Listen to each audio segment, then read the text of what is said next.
안녕하십니까. 컴1급 필기 강사 공석입니다. 자, 컴퓨터 일반 이제 네 번째 시간 되겠습니다. 자, 윈도우즈 7에서 제어판의 기능을 살펴보고 있습니다. 자, 제어판에는 이제 여러 가지 기능들이 있습니다. 그래서 한 개의 강의로는 설명드리기 어렵고요. 이전 시간 이어서 이번 시간에도 제어판에 대해서 설명을 드리겠습니다. 자, 이번 시간에 배우게 될 이제 목차 말씀을 드릴게요. 자, 어떤 기능을 설명을 드릴 건지 간단하게 말씀을 좀 드리고 이제 본 강의 들어가도록 하겠습니다. 제어판에서 접근성 센터라는 이제 기능이 있습니다. 자, 이것은 뭐 일반 사용자 같은 경우에는 뭐 키보드라든지 마우스를 사용하는데 문제가 없어요. 그죠? 문제가 없지만은 장애가 있으신 분들은 윈도우즈 7을 사용하기에 좀 불편한 점이 있습니다. 키보드를 사용하는 것도 좀 불편할 수가 있고요. 마우스를 사용하는 것도 좀 불편할 수 있습니다. 그래서 뭐 시각 장애가 있든지, 자, 청각 장애가 있을 경우에 그래도 윈도우즈 7을 이용할 수 있도록 하는 그런 기능들이 여기에 포함이 되어 있습니다. 자, 그다음에 사용자 계정에 대해서 말씀을 드릴 겁니다. 자, 사용자 계정은요, 컴퓨터를 사용하는 권한을 이제 사용자 계정이다, 그렇게 얘기를 하는 겁니다. 여러분들이 기사 포스트 사이트에 들어와서 여러분들 아이디가 있잖아요, 그죠? 여러분들 아이디가 이제 여러분들 이제 계정이 되는 거예요. 그래서 여러분들 아이디를 가지고 있으면서 강의를 이제 유료로 수강을 할 때는 정회원의 이제 권한을 가지는 겁니다. 정회원의 권한을 가지는 거고요. 아이디가 있지만은 강의를 수강하지 않은 경우, 그때는 이제 준회원이다, 그렇게 얘기를 하고요. 아이디도 없이 그냥 사이트를 이용하시는 분들을 방문자다, 그렇게 얘기를 하죠. 그리고 사이트를 관리하는 사람을 이제 우리는 관리자다, 그렇게 얘기를 합니다. 자, 이처럼 어떤 사이트라든지 컴퓨터를 이용하는 데 있어서 권한의 차이가 있습니다. 권한의 차이가 있고요. 그것을 사용자 계정이다, 그렇게 말하는 겁니다. 자, 그리고요, 시스템이라는 기능이 있고 장치 관리자라는 기능이 있습니다. 이것은 컴퓨터를 크게 나누자고 그러면은 이제 소프트웨어가 있고요, 하드웨어가 있습니다. 뭐 소프트웨어는 우리가 배우고 있는 윈도우즈 7이 이제 소프트웨어가 되고요.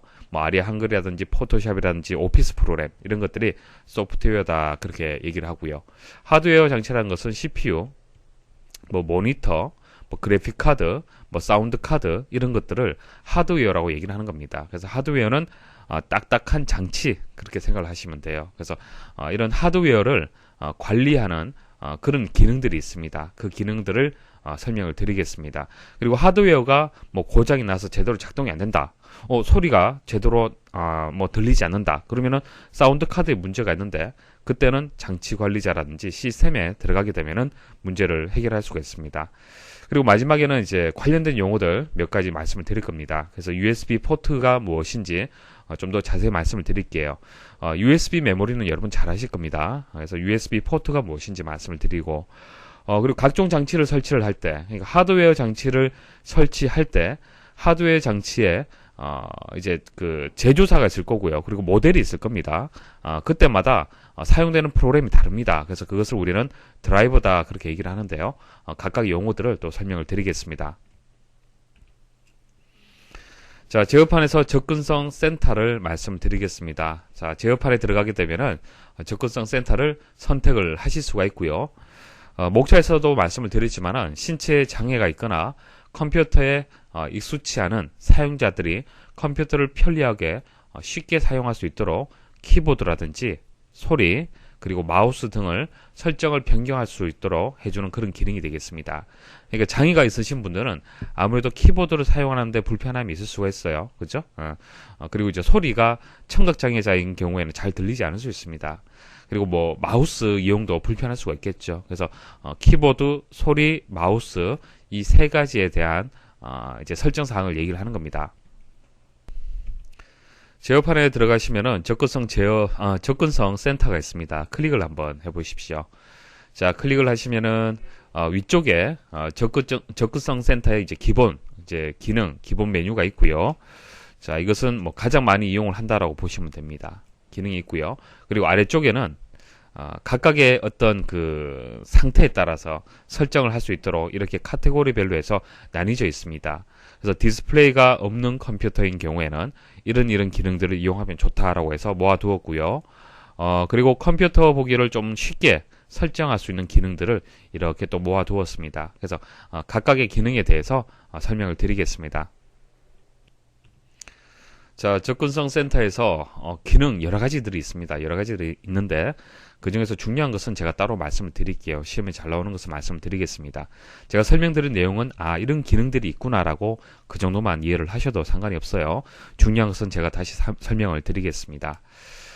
자, 위쪽에 보시면은 대표 메뉴가 있습니다. 돋보기 시작 뭐 이름을 보시면 아시겠지만 화면을 좀 크게 본다는 그런 뜻이 되겠죠. 아무래도 시각 장애가 있으신 분들한테 도움이 되는 그런 기능이 되겠습니다. 나레이터 시작이라는 것도 이제 소리가 이제 들리도록 화면에 있는 텍스트를 읽어주는 그런 기능이잖아요. 그죠? 그래서 뭐 시각 장애가 있으신 분들 도움이 될 거고요. 화상 키보드 같은 경우에는 우리가 물리적으로 하드웨어적인 키보드를 얘기하는 것이 아니고요. 컴퓨터 모니터에 보면은 이렇게 키보드가 나옵니다. 키보드가 나와서 마우스로 선택을 해서 키보드 입력하고 동일하게 입력할 수 있도록 하는 그런 기능이 되겠습니다. 자, 고대비 설정이라는 것은 시각적인 부분을 얘기를 하는 건데요. 대비를 크게 한다. 그러니까 색의 차이를 크게 줘서 좀 더 구분하기 쉽도록 그렇게 하는 설정이 되겠습니다. 자, 각각의 기능들 또 나올 겁니다. 설명을 드리겠습니다. 그래서 이 부분이 이제 가장 이제 자주 사용하는 기능이라고 해서 대표 메뉴라고 보시면 되고요. 그리고 상세한 각각의 카테고리별로 해서 또 기능들을 제가 설명을 드리겠습니다. 자, 먼저 디스플레이가 없는 컴퓨터를 사용하는 경우, 그러니까 시각장애인 이를 위한 이제 최적화된 그런 이제 기능들 얘기를 하는 겁니다. 여기 이제 이 부분을 이제 클릭을 했을 때 몇 가지 기능들이 나오는데요. 첫 번째는 나레이터 켜기. 그러니까 여기 있는 그 기능이 있죠. 이 기능이 여기에도 포함이 되어 있다는 얘기예요. 그러니까 여기만 있는 기능이 아니고요. 여기에도 있을 수도 있고 여기도 있을 수도 있고 그래서 각각의 기능들이 중복해서 나와 있지만은 카테고리별로 해서 이렇게 구분을 해서 좀 더 찾기 쉽도록 그렇게 만든 겁니다. 자, 나레이터 켜기는 화면의 모든 텍스트를 읽어주는 그런 기능이 됩니다. 시각장애라는 그 키워드를 생각을 하시면 이해하기 쉬울 겁니다. 오디오 설명 켜기. 자, 비디오에서 발생하고 있는 상황을 말로 설명하는 그런 기능이 되겠습니다. 물론 이런 것들은 해당 컨텐츠가 이런 기능들을 지원을 해줘야만 작동이 될 겁니다. 텍스트 음성 변환 기능 설정. 자, 텍스트를 음성으로 변환해주는 그런 기능이 되겠습니다. 지금 제가 말씀드리는 것은 이런 기능들이, 자, 요런 기능들이, 자, 이 카테고리를 클릭을 했을 때 이런 기능들을 설정할 수 있는 내용이 있다라는 그런 뜻이 되는 겁니다. 필요 없는 애니메이션 모두 끄기. 자, 창이나 대화 상자 등을 닫을 때 서서히 사라지는 애니메이션 효과를 끄는 그런 기능이 되겠습니다. 자, 윈도우즈 알림 대화 상자 표시 시간이란 또 기능이 있는데요. 자, 윈도우즈의 이제 알림 대화 상자에 표시되는 시간을 5초에서 5분 정도로 해서 설정을 할 수 있습니다. 컴퓨터를 보기 쉽게 설정하는 부분 설명을 드리겠습니다. 이 부분입니다. 자, 작은 화면을 보는데 문제가 있는 사용자를 위해서 설정하는 기능들입니다. 고대비는 읽기 쉽게 구성된 색상 및 글꼴을 사용을 하도록 하는 겁니다. 그러니까 우리가 보는 화면은요, 컬러가 많은 색깔들이 섞여져 있죠. 그래서 일반인들은 이제 보기가 쉬울 수 있지만은 좀 장애가 있으신 분들은 보기가 어려울 수가 있습니다. 구분이 잘 안 돼요. 그래서 색깔의 대비가 좀 크게 만들어지도록 화면을 구성할 수 있습니다. 그래서 읽기 쉽게 색상이라는 글꼴을 만들어지도록 만드는 그런 기능이 되겠습니다. 텍스트 및 아이콘의 크기를 변경을 한다. 자, 제가 지금 설명드린 것은 이 그 카테고리를 클릭을 했을 때 이런 기능들이 포함이 되어 있다는 얘기예요. 그래서 이 기능을 클릭을 했을 때는 디스플레이, 자, 우리 이전 시간에 배웠던 디스플레이 설정할 수 있는 창이 열리게 됩니다. 그러니까 우리 제어판의 기능들이 뭐 1번 기능, 2번 기능, 3번 기능 이렇게 여러 가지 기능들이 있잖아요. 그죠? 자, 이게 각각이 독립적인 것이 아니고요. 1번 기능 중에도 뭐 4번 기능하고 이렇게 호환이 되는 그런 기능들이 있습니다. 그러니까 1번 기능에서 클릭을 했을 때 4번으로 넘어갈 수도 있는 거예요. 그래서 여기서 우리가 배우는 것은 접근성 센터라는 기능을 배우지만은 접근성 센터하고 또 관련된 것이 디스플레이하고 관련이 있잖아요. 그죠? 그래서 텍스트 및 아이콘의 크기 변경이라는 기능을 클릭을 하게 되면은 디스플레이 창이 열린다는 얘기입니다. 자, 보세요. 컴퓨터를 보기 쉽게 설정 클릭을 하게 되면은 고대비에 대한 그 설정 부분 나오고요. 나레이터 켜기, 오디오 설명 켜기 이런 것이 나옵니다. 나레이터 켜기 같은 경우에는 지금 컴퓨터를 보기 쉽게 설정 그 카테고리에도 있지만은 디스플레이가 없는 컴퓨터 사용에도 포함이 되어 있습니다. 말씀드렸다시피 기능이 서로 이제 중첩해서 서로 연결이 되어 있습니다. 독립적인 게 아니고요. 여기서 이제 텍스트 및 아이콘의 크기 변경이라는 것을 클릭을 하게 되면은 디스플레이 설정할 수 있는 창으로 이렇게 이동이 됩니다. 돋보기 켜기라는 기능이 여기 포함이 되어 있는데요. 100%에서 1600%, 100%가 이제 현재 보는 크기가 될 거고요. 16배 크기로 해서 키울 수가 있다는 얘기입니다. 화면 확대를. 그래서 이렇게 뭐 수치로 나오는 경우, 이렇게 수치로 나오는 경우는 시험에 나올 가능성도 있습니다. 암기를 좀 부탁을 드릴게요. 창 테두리의 색 그리고 투명도를 조정할 수도 있습니다. 그래서 이 부분을 클릭을 하게 되면은 개인 설정, 자 개인 설정이라는 이제 우리 제어판에서 배웠죠. 개인 설정에서 창색이라든지 모양을 설정할 수 있잖아요, 그죠? 그 부분에 창이 열리게 되는 겁니다. 뭐 디스플레이하고 동일한 거예요. 연결이 되어 있습니다. 디스플레이 효과 미세 조정. 자, 이것도 클릭을 하게 되면 개인 설정 창이 열리게 됩니다. 깜빡이는 커서의 두께를 설정할 수 있습니다. 아무래도 시각적인 부분이 조금 약한 분들은 커서가 좀 작게 느껴질 수가 있습니다. 그래서 이것을 1에서 20 정도 두께로 해서 또 설정을 할 수 있습니다. 이런 수치적으로 나오는 부분들 이제 문제 보기에서 나올 수도 있습니다. 기억을 하시고요. 자, 그 다음 마우스 또는 키보드가 없는 컴퓨터를 사용하는 경우 자, 이 부분을 클릭을 했을 때 기능 보겠습니다.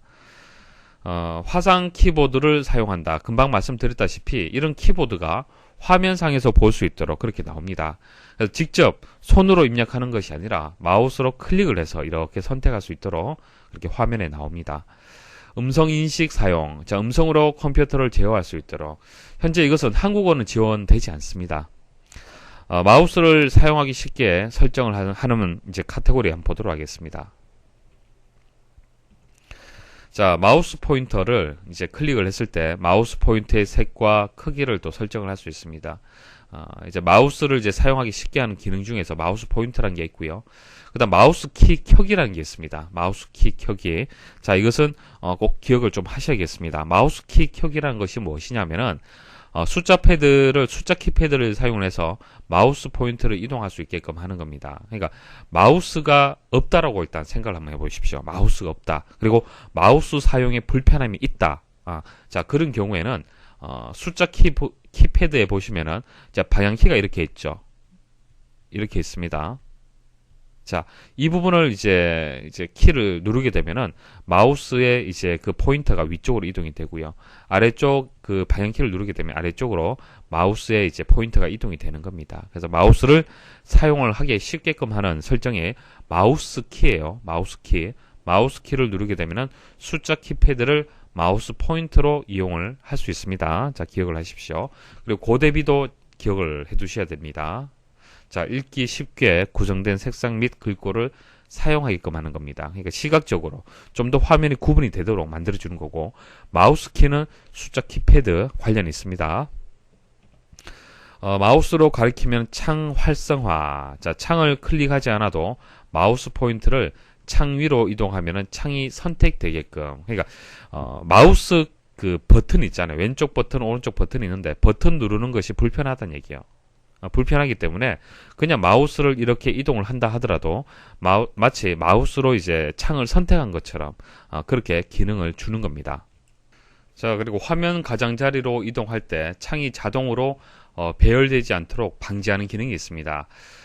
일단 자동으로 배열되는 것을 에어로 스냅이라고 얘기를 하는데요. 보여드리겠습니다. 자, 현재 창이 열려져 있는 상태죠. 자, 이 상태에서 제목 표시줄을요, 클릭을 해서 위쪽으로, 화면 제일 위쪽으로 한번 이동을 해 보십시오. 자, 맨 위쪽으로 이동을 하면요, 그리고 마우스 버튼을 떼게 되면은 전체 화면으로 바뀌게 됩니다. 자, 물론 이것을 클릭을 해서도 이렇게 확대할 수 있지만은 마우스를 이제 제목 표시줄에 두고 위쪽으로 이동을 하게 되면은 최대화가 되는 겁니다. 자, 그 다음 왼쪽으로 한번 이동을 해 보십시오. 왼쪽을 이동하게 되면 화면을 반으로 분할해서 왼쪽에 이렇게 배치가 됩니다. 그리고 오른쪽으로 이동하게 되면 오른쪽으로 이렇게 배치가 됩니다. 자, 이런 기능들은 물론 일반인들은 어떻게 조절해서 이용을 할 수가 있겠지만은 장애가 있으신 분들은 불편할 수 있다는 얘기입니다. 자, 그래서 금방 말씀드렸던 에어로 스냅이라는 이 기능을 작동하지 않도록 설정을 할 수 있다는 얘기예요. 그러니까 이런 부분들은 좀 마우스를 이용해서 좀 미세한 조작이 가능해야만 제대로 결과가 만들어지는 거잖아요. 그죠? 자, 이것은 뭐 잘 이용을 못 하시는 분들한테는 불편할 수가 있습니다. 자, 키보드를 사용하기 쉽게 설정하는 부분 보도록 하겠습니다. 여기 고정키가 있고요. 자, 고정키, 그 다음 토글키, 그 다음 필터키 이렇게 있는데 각각을 이제 구분할 수 있어야 됩니다. 시험에 나옵니다. 자, 고정키라는 것은 키를 고정을 한다는 뜻인데요. 동시에 두 개 이상의 키를 누르기 힘든 경우, 자, 그와 같은 경우에 사용할 수 있는 키가 되겠습니다. 자, 예시를 보시면 이해하기 쉬울 거예요. 컨트롤 알트 딜리트 키를 한 번에 눌러서 바로가기 키를 우리가 이용을 하잖아요. 그죠? 자, 근데 이렇게 한 번에 누르는 것이 힘들 수가 있습니다. 자, 이런 경우에 고정 키를 활성화를 하고요. 활성화가 되어 있는 상태에서 컨트롤 키 한 번 누르고, 그 다음 알트 키 누르고, 딜리트 키를 각각의 키를 차례대로 누르면 됩니다. 차례대로 누르면은 같이 누른 거와 같은 결과가 만들어지는 거예요. 그래서 고정 키가 어떤 역할을 하는지 아시겠죠? 고정을 해준다는 얘기예요. 자, 그다음 토글 키는요, 캡스락 키하고 넘락 키하고 스크롤락 키. 자, 보여드리도록 하겠습니다. 키보드에 보시면은, 자, 캡스락 키가 여기 있습니다. 그리고 스크롤락, 넘락 이렇게 있죠. 자, 이 키가 하는 역할이 일단 스크롤락은 잘 사용하지 않습니다. 잘 사용하지 않고요. 캡스락 키 같은 경우에는 키보드의 그 자판에 키를 입력을 하면요, 보통 우리가 소문자로 입력이 되잖아요. 그죠? 소문자로 입력이 되는데 대문자로 다 입력을 하고 싶다. 그럼 대문자로 입력을 할 때는 Shift 키 누르고 해당 키를 누르면 대문자로 입력이 됩니다. 근데 이 Shift 키를 누르지 않고 키 누를 때마다 대문자로 입력하고 싶다. 그때는 캡스락 키를 누른 상태에서, 자, 이것을 누르게 되면은 여기에 불이 들어오게끔 되어 있습니다. 한번 누르면 활성화가 되죠. 계속 누를 필요가 없고요. 한번 누르고 그 다음 뭐 A, S, D 이렇게 입력하게 되면 대문자로 입력이 됩니다. 자, 그리고 넘나키 같은 경우에는 오른쪽 숫자 키패드 있죠. 숫자 키패드에 숫자로 입력을 하는 겁니다. 여기 보면 1, 2, 3, 4 이렇게 숫자로 입력이 되어 있고, 그리고 여기 보면 방향키가 있죠. 자, 방향키가 있는데요. 그러면 이제 이게 숫자 2가 될 수도 있고 아래쪽 방향키가 될 수도 있는 겁니다. 이것을 구분해 주는 겁니다. 그래서 넘나키를 이제 눌러서 활성화를 시켜주면요, 여기 불이 들어오죠. 활성화 시키게 되면은 입력하면 이제 방향 키가 먹히는 것이 아니라 숫자로 이제 입력이 되는 겁니다. 그래서 이런 기능들이 있는 거예요.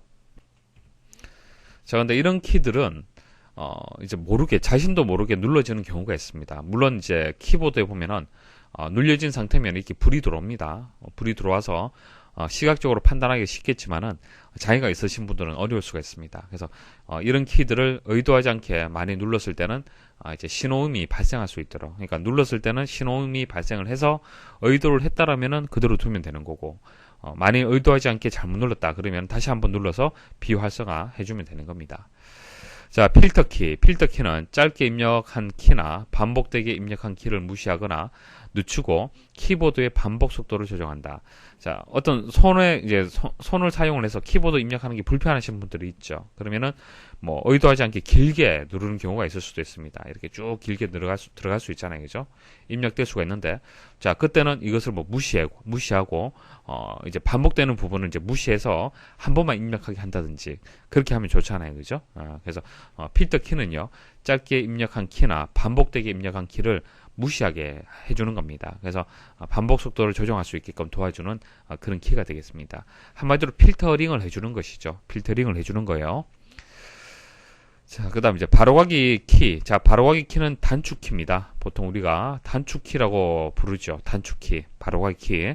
자, 바로가기 키 및 선택키에 밑줄 표시되게끔 하는 기능이 있습니다. 자, 현재 바로가기 키를 사용하기 쉽게 설정하는 부분, 여기 보면은 체크하도록 되어 있는데요. 일단 보편적으로 그 마우스 오른쪽 버튼 클릭을 해서 바탕화면에 바로가기 메뉴에 보시면은 뒤에 새 폴더에서 N, V, O 이렇게 입력이 되어 있잖아요. 그죠? 자, 이게 바로가기 키가 되는 건데요. 일단 현재 바로가기 키 아래쪽에 보면 밑줄 표시가 없죠. 근데 만약 이것을 체크를 하고요. 적용을 시키고 난 뒤에 다시 오른쪽 버튼 클릭을 해서 바로가기 메뉴를 보시면요. 바로가기 키에 밑줄로 이렇게 표시가 된 것을 보실 수가 있습니다. 그래서 이것을 표시를 한다는 얘기입니다. 자, 7번에 소리 대신 텍스트나 시각적 표시 방법 사용. 자, 청각장애 있으신 분들 사용하면 좋은 기능이 되겠습니다. 소리에 대한 시각적 알림 켜기. 자, 이것을 체크를 하게 되면은 경고음. 자, 우리가 윈도우즈 7을 이용하다 보면은 이제 경고음이 발생을 하는데요. 이것을 이제 화면 깜빡임과 같은 이제 시각적 신호로 이제 표시를 할 수 있도록 하는 겁니다.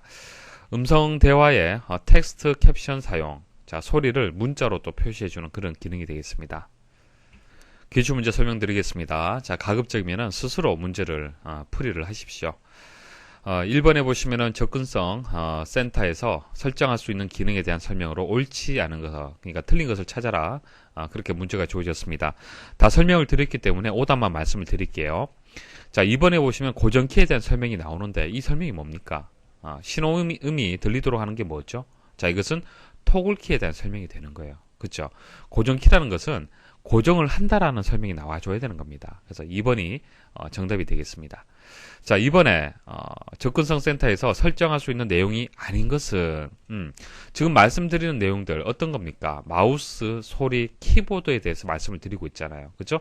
자, 이것은 컴퓨터 사용에 있어서 1차적인 어떤 이제 그 도구들, 그 도구가 되고 매체가 되는 겁니다. 근데 프린터하고 팩스 같은 경우에는 단순히 출력 그 장치가 되는 것이죠. 출력은 이제 마우스로 버튼을 클릭을 했을 때 쉽게 출력을 해서 결과를 볼 수가 있는 겁니다. 그래서 이것은 아니고 이 세 가지가 이제 접근성 이제 센터하고 관련된 그런 장치들이다. 그렇게 보시면 되겠습니다. 자, 3번 마우스 포인터를 숫자 키패드로 움직이기 위해서는 어떤 항목의 설정을 변경해야 되느냐. 지금 설명드린 것이 접근성 센터가 되는 겁니다. 그래서 1번이 이제 정답이 되는데요. 여러분들 실수로 마우스를 선택하는 경우가 있을 수도 있습니다. 근데 마우스는요, 조금 다릅니다. 보여드릴게요.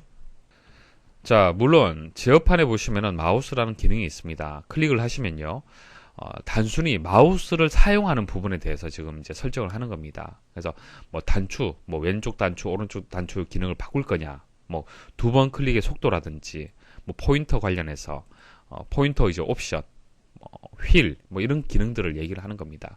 그래서 문제에서 요구하는 숫자 키패드에 대한 설정을 얘기하는 것이 아니죠. 제어판에서 사용자 계정 설명을 드리겠습니다. 뭐 쉽게 아이디 생각하시면 됩니다. 아이디. 여러분들이 뭐 사이트를 이용을 할 때 아이디 다들 가지고 계시잖아요. 그것을 우리는 계정이다. 그렇게 얘기를 합니다. 여러 사용자가 한 대의 컴퓨터를 공유하는 경우 각 사용자마다 바탕화면, 시작 메뉴, 즐겨찾기 등 윈도우즈 설정을 서로 다르게 지정하여 사용하는 기능을 뜻하는 겁니다. 아이디별로 해서 서로 다른 환경을 이용할 수가 있어요. 물리적으로는 이제 한 대죠. 컴퓨터가 물리적으로는 한 대지만은 사용하는 사람이 4사람이다. 자, 4사람이 사용을 한다. 그러면은 4사람이 동일한 바탕화면, 동일한 시작 메뉴, 동일한 즐겨찾기를 사용하는 것이 아니라, 자, 이런 것들은 개인의 취향에 따라서 다를 수가 있잖아요. 그죠? 자, 이런 윈도우즈 설정을 다르게 줄 수가 있습니다. 그래서 첫 번째 사람은 뭐 A라는 이름으로 계정을 하나 만들고요. 두 번째 사람은 뭐 B 이런 식으로. 자, 이런 식으로 다른 이름을 가지게끔 만들어 주는 겁니다. 자, 근데 윈도우즈 7에서는 이제 그 사용자 계정의 유형이 3가지가 있습니다. 시험에는 사용자 계정 유형이 아닌 것은 이렇게 나옵니다. 이렇게 3가지가 있는 경우에는 시험에 잘 나온다고 보셔야 돼요. 자, 관리자 계정이 있고요, 표준 사용자 계정이 있고요, 게스트 계정이 있습니다. 여러분들의 이제 기사 퍼스트에서 이제 계정이 있듯이, 여러분들의 권한이 있듯이 이제 다르다는 얘기예요. 그 권한의 이제 그 정도가 다르다는 얘기입니다. 그러니까 관리자 계정 같은 경우에는 컴퓨터가 이제 있다라면 이 컴퓨터를 마음대로 이제 조작을 할 수 있어야 돼요. 만일 여러분들이 컴퓨터를 잘 이용을 해요, 그죠? 나는 컴퓨터를 잘 이용을 해요. 그래서 컴퓨터를 설치를 하고 삭제하고 이런 것들을 자유롭게 할 수 있습니다. 하지만은 여러분들 부모님 같은 경우에는 컴퓨터 사용을 이제 할 수 있는 그 기술이 조금 떨어질 수가 있겠죠. 그래서 여러분들은 관리자 권한을 가지는 거예요. 관리자 권한을 가져서 모든 것을 조작할 수 있도록. 그러니까 컴퓨터 설정을 변경을 하고 사용자 계정을 작성하고. 그러니까 뭐 새로운 사람이 또 이 컴퓨터 사용을 하겠다. 그러면은 뭐 CCC라는 이름을 해서 사용자 계정을 또 만들어 줄 수 있어야겠죠. 그런 것들을 여러분이 한다는 얘기입니다. 그리고 삭제할 수도 있어야겠죠. 그리고 변경할 수도 있어야 됩니다.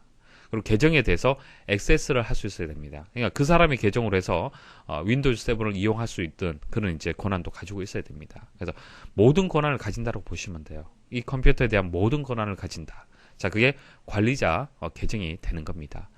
자, 그것을 우리는 이제 어드미니스트레이터라고 얘기를 하는데 보통 줄여서 어드민이다. 그렇게 관리자 계정을 부릅니다. 자, 그 다음, 관리자 계정이 아니고, 이제, 여러분들 부모님들이 가지는 계정 생각을 해보시면 됩니다.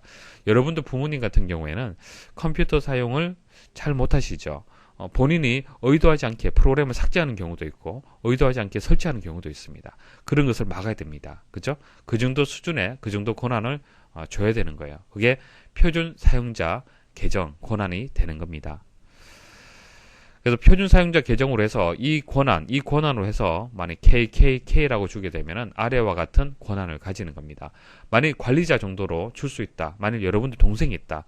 컴퓨터를 잘 이용을 해요. 그러면은 그 친구한테는 관리자 계정으로 해서 뭐 AAA라는 이름을 해서 계정을 하나 만들어 주는 겁니다. 자, 표준 사용자 계정은요, 프로그램, 그리고 하드웨어 등을 설치하거나 중요한 파일을 삭제할 수 없다. 자, 파일이 있는데, 물론 본인 파일들을 삭제하는 것은 관계가 없어요. 하지만은, 윈도우즈, 운영체제에 관련된 파일이라든지 중요한 파일들을 삭제해서는 절대로 안 되겠죠. 그렇게 되면은 부팅이 안 될 수도 있습니다.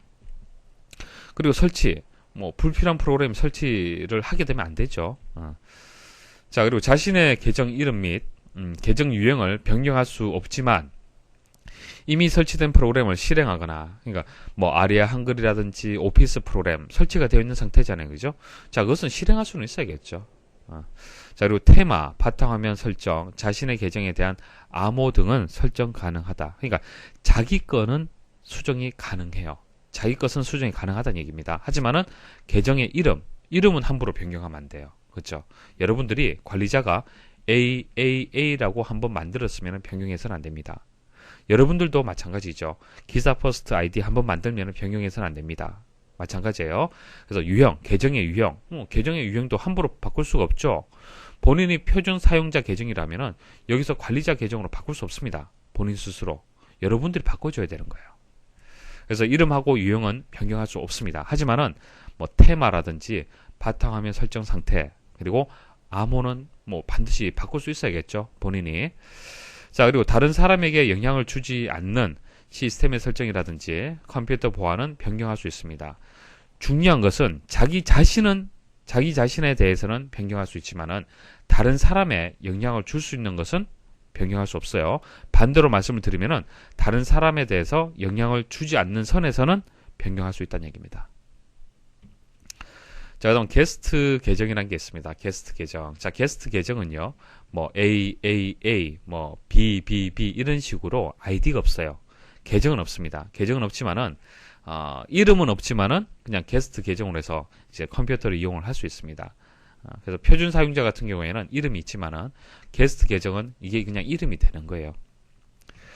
자, 사용자 계정이 없는 사용자. 그러니까 이름이 없다는 얘기입니다. 이름이 없어요.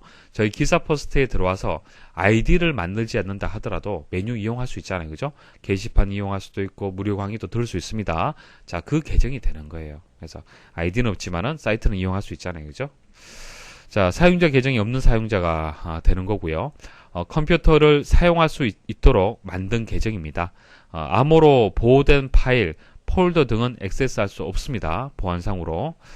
게스트 계정은 표준 사용자 계정의 한 종류입니다. 자, 표준 사용자 계정하고 이제 비슷한 권한을 가지고 있습니다.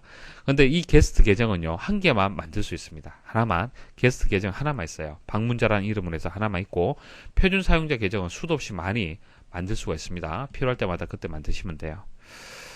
자, 뭐 여러분들 설명 들어서 아시겠지만은 사용자 계정이 왜 필요한 겁니까? 왜 필요하죠? 자, 여러 사람이 컴퓨터를 공유할 경우에 실수로 설정이 이제 변경될 수 있잖아요. 그렇죠? 그래서 사용자 계정을 사용자 계정을 사용하여 다른 사람이 컴퓨터 설정을 변경할 수 없도록 만든 겁니다. 그러니까 여러분들이 관리자라고 한번 생각을 해보십시오. 관리자라고 생각을 하시면은 모든 사람들이 관리자 권한을 이제 가지도록 주면 안 되겠죠. 그래서 표준 사용자 계정을 해서 주는 겁니다. 그리고 만약 사용자 계정이 필요 없다. 자, 그런 사람은 게스트 계정을 해서 이용하게끔 그렇게 이제 기능을 주면 됩니다. 자, 제어판에서 사용자 계정을 이제 선택을 했을 때 보여지는 화면이 오른쪽과 같이 보여집니다. 상식적으로 생각을 하시면 됩니다. 여러분들이 이제 관리자 계정 가지고 있다라고 봤을 때, 자, 이런 메뉴들을 이제 이용할 수 있어야겠죠. 자, 1번. 사용자 계정에 대한 암호를 만듭니다. 뭐, 암호 만들 수 있어야 되잖아요. 당연한 얘기입니다. 그래서 사용자 계정에 대해서 암호, 그리고 암호 힌트도 만들 수 있어야 됩니다. 이미 암호가 지정되어 있다면 암호 변경으로 표시되며, 자, 이 부분이 현재 암호가 없다라면은 이제 암호를 만들어야 되기 때문에 이와 같이 메뉴가 보여지는 거고요. 암호가 지정이 되어 있는 상태다. 그때는 이렇게 보여지는 것이 아니라 암호 변경으로 표시가 된다는 얘기입니다. 그리고 이 아래쪽에 암호 제거 항목이 추가가 됩니다. 그래서 암호 관련된 이렇게 메뉴가 주어지고요. 암호 힌트 같은 경우에는 암호가 기억나지 않을 때 힌트를 보고 힌트에 대해서 답을 하게 되면은 암호를 이제 변경할 수가 있습니다. 찾을 수가 있죠. 자, 2번. 계정 유형 변경. 조금 전 계정 유형 말씀을 드렸죠. 이 세 가지 유형이 있습니다. 자, 이 세 가지 유형을 변경할 수가 있다는 얘기예요. 현재 뭐 표준 사용자 계정인데 뭐 관리자 계정을 바꾼다든지 가능합니다. 자, 3번. 다른 계정 관리. 본인의 계정이 뭐 KWS인데 다른 계정이 있다라면은 뭐 다른 계정을 또 바꿀 수도 있다는 얘기예요. 설정을. 자, 이미 등록된 계정에 대해 설정을 변경하거나 새 계정을 만들고 게스트 계정의 사용 여부를 설정한다. 그러니까 게스트 계정은요, 윈도우즈 7을 설치하게 되면 기본적으로 만들어지는 겁니다. 기본적으로 만들어져요. 만들어지는데 사용할 거냐 말 거냐는 여러분들이 결정을 해줘야 됩니다. 그래서 여기에 클릭을 하게 되면은 게스트 계정을 이제 사용을 할 거냐 말 거냐 설정을 할 수가 있습니다. 사용자 계정 컨트롤 설정 변경이라는 것이 있습니다. 사용자 계정 컨트롤. 자, 사용자 계정 컨트롤은요, 유해한 프로그램이나 불법 사용자가 컴퓨터 설정을 임의로 변경하지 못하도록 제어하는 기능입니다. 그러니까 윈도우즈 7은요, 보안 측면에서 좀 강화가 많이 되어 있습니다. 윈도우즈 7 이용하다 보면은 보안이 이제 강화가 되었기 때문에 사용은 좀 불편할 수 있어요. 그죠? 자, 관리자 사용 권한이 필요한 변경 작업을 실행할 경우 알림, 경고창이 표시가 됩니다. 자, 윈도우즈 7 이용하다 보면 경고창 많이 발생을 하죠. 많이 보여집니다. 뭐 예 버튼 눌러야만, 허용 버튼 눌러야만 그 다음 페이지로 이동이 됩니다. 자, 만일 이제 관리자 권한이 없는 사용자 같은 경우에는 이제 그 다음 단계로 넘어가지 않는 거예요. 그러니까 설치가 되지 않는 겁니다. 알림 창이 표시된 경우 사용자 계정이 관리자 계정인 경우에는 얘를 클릭하고 계속 진행할 수 있지만 표준 사용자 계정이나 게스트 계정인 경우에는 관리자 계정의 암호를 입력하고 얘를 클릭을 해야 된다. 자, 금방 말씀드렸다시피 어떤 이제 알림, 경고가 발생을 했어요. 근데 여러분들이 이제 관리자 계정이면은 문제가 없습니다. 예 버튼 누르면 돼요. 근데 관리자 권한이 아니라면은 이제 암호를 입력을 해야만 그 다음 단계로 넘어갈 수 있다는 얘기입니다. 자, 윈도우즈 7에서 이제 새롭게 추가된 기능인데요. 제어판에 보면은 자녀 보호라는 이제 기능이 있습니다. 자, 이것을 클릭을 했을 때 오른쪽과 같은 화면이 보여지는데요. 어떤 기능이다라는 정도만 아시면 됩니다. 뭐 이름 보시면 아시겠지만은 자녀들하고 같이 이제 컴퓨터를 이용을 하잖아요. 그죠? 그러면은 조금 제한을 둘 필요가 있다는 얘기예요. 자, 특정 사용자를 대상으로 컴퓨터 사용에 제한을 두기 위한 기능이 되는 겁니다. 그래서 컴퓨터를 사용하는 시간, 실행할 수 있는 프로그램, 그리고 게임 유형 이런 것들을 부모님이 결정을 하는 겁니다. 부모님이 결정을 해서 이제 사용 시간을 얼마큼 사용을 하고 이런 것들을 결정을 해주는 거예요. 프로그램도 뭐 아리아 한글이라든지 오피스 프로그램 이용할 수 있지만은 이제 청소년들, 자녀들이 이용해서는 안 되는 프로그램들이 있을 수도 있잖아요, 그죠? 그런 것들은 실행할 수 없도록 막을 수도 있습니다. 자, 이때 부모님의 계정은 당연히 관리자 이제 계정을 가져야 되고요. 자녀 계정은 표준 사용자 계정을 가지고 있어야 됩니다. 자, 기출문제 설명드리겠습니다. 가급적이면 여러분들 스스로 한번 풀어보십시오. 자, 1번 보겠습니다. 제어판의 사용자 계정에 대한 설명으로 옳지 않은 것은, 자, 오답만 말씀을 드릴게요. 다 설명을 드렸기 때문에. 자, 2번에 보시면은 사용자 계정은 크게 관리자 계정과 표준 사용자 계정으로 구분한다. 이거 빠진 거 있죠? 뭡니까? 게스트 계정 빠졌네요. 그죠? 자, 그리고 3번에 보시면 변경할 사용자 계정을 실행하여 사용자를 전환할 수 있다. 사용자 전환 어디서 할 수 있습니까? 시작 버튼 누르고요. 그 시스템 종료 오른쪽에 보면은 자, 이 부분을 버튼을 클릭하게 되면은 사용자 전환이라는 메뉴가 있습니다. 그러니까 여러분들 계정에 A라는 계정을 지금 현재 이용을 해요. 자, 이용을 하다가 B라는 계정으로 해서 이용을 하고 싶다. 그랬을 때 컴퓨터를 재부팅을 해서 B라는 계정으로 해서 로그인하는 것이 아니라 바로 A에서 B로 사용자 전환이 가능합니다. 그래서 3번에 대한 설명 맞습니다. 자, 2번 사용자 계정에 암호를 만드는 과정을 순서대로 나열한 것은 자, 상당히 복잡한 것 같은데 중요한 것은 뭡니까?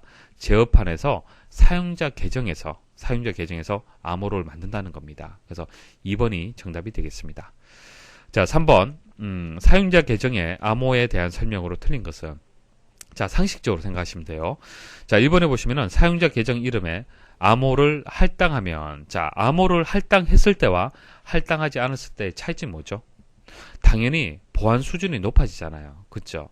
그래서 여러분들이 A라는 계정을 가지고 있는데 비밀번호를 만들어 뒀다, 암호를 만들어 뒀으면은 다른 사람이 A라는 계정을 이용할 수가 없습니다. 근데 비밀번호가 없다, 암호가 없다라면은 그 컴퓨터가 부팅이 되면은 A라는 계정을 이용할 수 있어요. 그래서 사용자 지정 설정이라든지 컴퓨터 프로그램, 그 시스템 리소스가 보다 안전하다, 뭐 각각에 대해서 모른다 하더라도 안전하다라는 의미는 이해를 하시겠죠. 암호를 할당을 했을 때. 2번 윈도우 시스템에서 시스템 부팅 시 매번 수동으로만 암호를 입력하여야 하는 불편함이 있다. 그렇지는 않습니다. 암호를 만들게 되면 물론 입력을 해야겠지만 암호를 입력하지 않았을 때는 입력하지 않고 바로 부팅이 됩니다. 그 계정으로.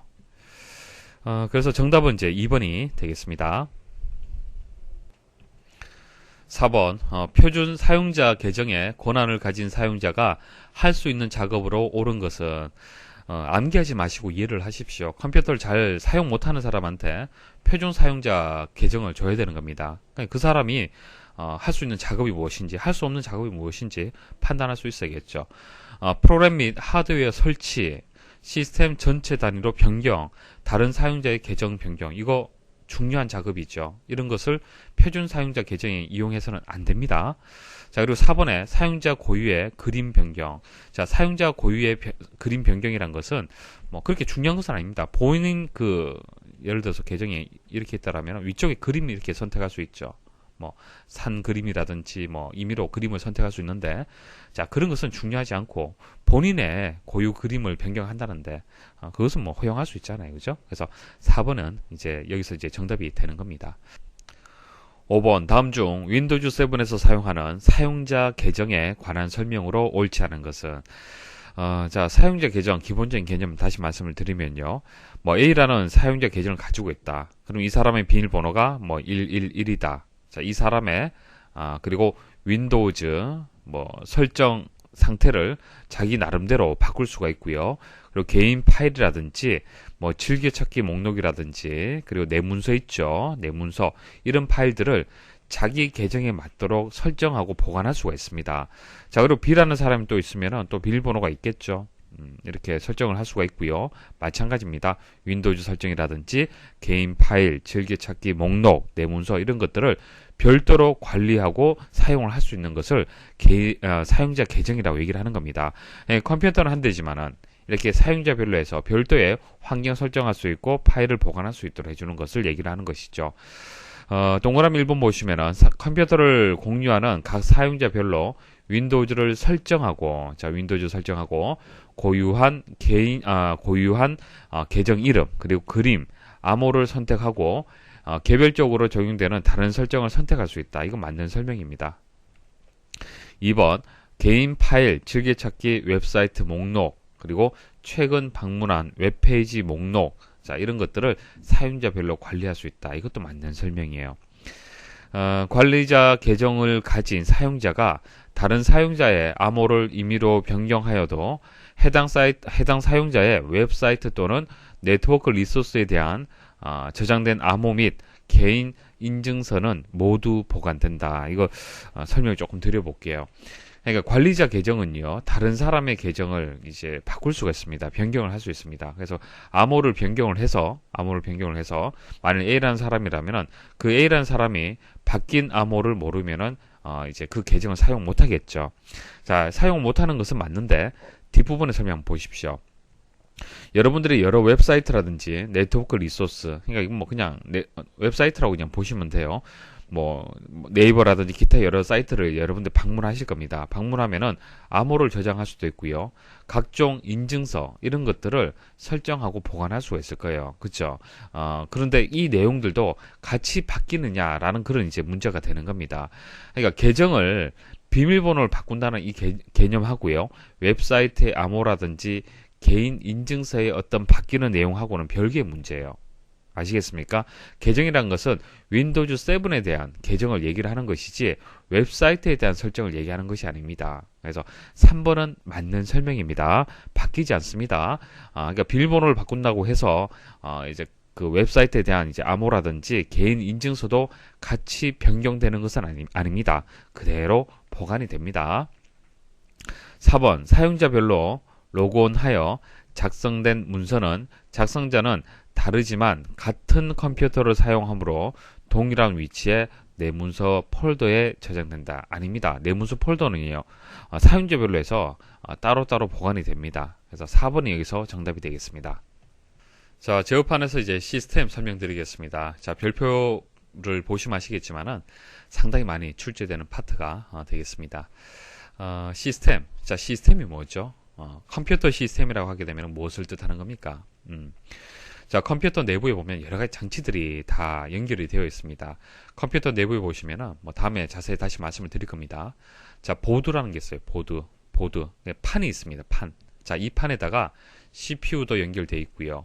메모리, 사운드 카드, 그래픽 카드 이런 각종 장치들이 이 보드 내에 연결이 되어 있습니다. 자, 이렇게 다 연결이 되어서 모니터라든지 이런 각종 장치들이 다 연결되어서 하나의 컴퓨터가 되는 것이죠. 이게 하나의 시스템이 되는 겁니다. 그래서 이런 시스템에 대한 이제 설정사항을 얘기를 하는 겁니다.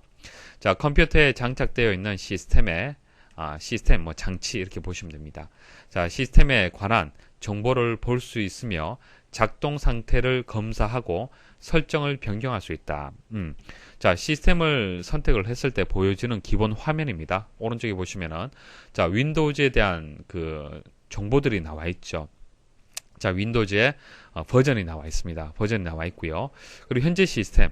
자, 현재 시스템의 프로세서는 또 무엇인지, 메모리는 사양이 어떻게 되는 것인지, 뭐 이런 시스템의 이제 운영체제의 비트, 뭐 32비트도 있고 64비트도 있죠. 자, 이런 각종 정보들, 컴퓨터의 이름, 뭐 작업그룹, 뭐 이런 게 나옵니다. 작업그룹이란 것은 이제 전체가 이렇게 있다라면은 이제 컴퓨터가 1번 컴퓨터, 2번, 3번, 4번 이렇게 뭐 사무실을 예를 들어서 말씀을 드리면은 여러 대의 컴퓨터가 있잖아요. 그죠?